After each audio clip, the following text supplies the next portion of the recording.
Oke,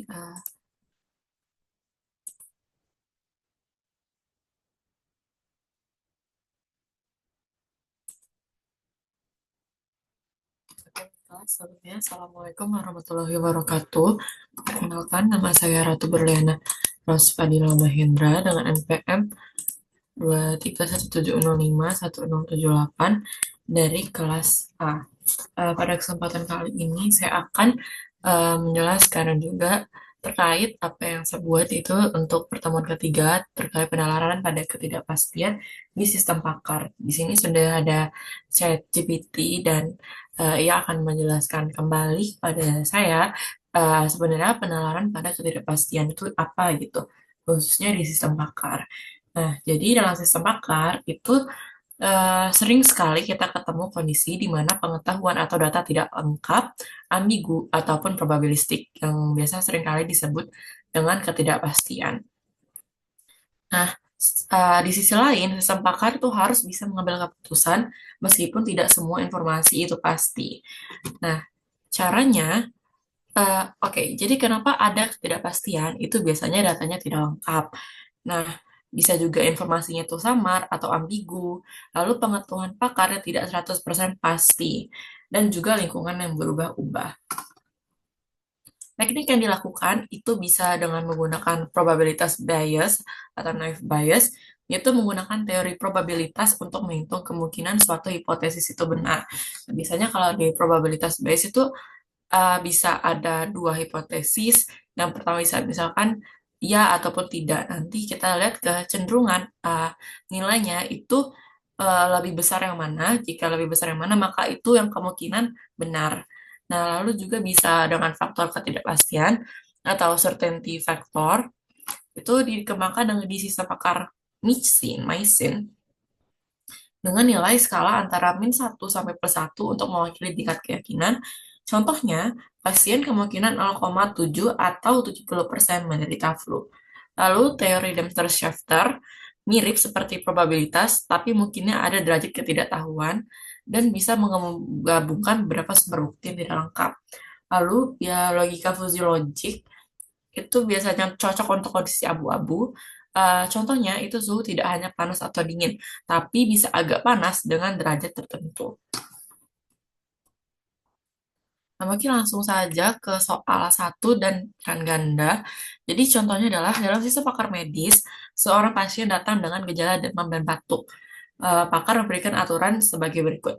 Jika ada demam, kemungkinan flu dengan CF 0,6. Jika ada batuk, kemungkinan flu dengan CF 0,5 atau certainty factor. Nah, jika kedua gejala ini dialami pasien, berapakah nilai certainty factor gabungan untuk hipotesis pasien terkena flu? Dengan rumusnya CF kombinasi atau dengan CF1 tambah CF2 dikali 1 min CF1. Nah, jadi langsung aja sebenarnya jadi 0,6 tambah 0,5 ya Mas.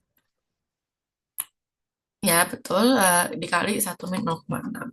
Jadi hasilnya 0,8. Yaitu artinya sebesar kurang lebih 80% kemungkinan pasien terkena gejala flu. Jadi mungkin langsung aja kita pindahin ke Google Form. Salah.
Baik, jadi sudah dibuat soalnya dan tinggal dibuat kolaborator dan juga dikirim untuk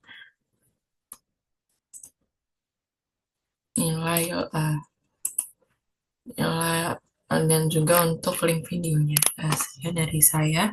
Jika ada yang salah kata saya minta maaf. Saya akhiri. Wassalamualaikum warahmatullahi wabarakatuh.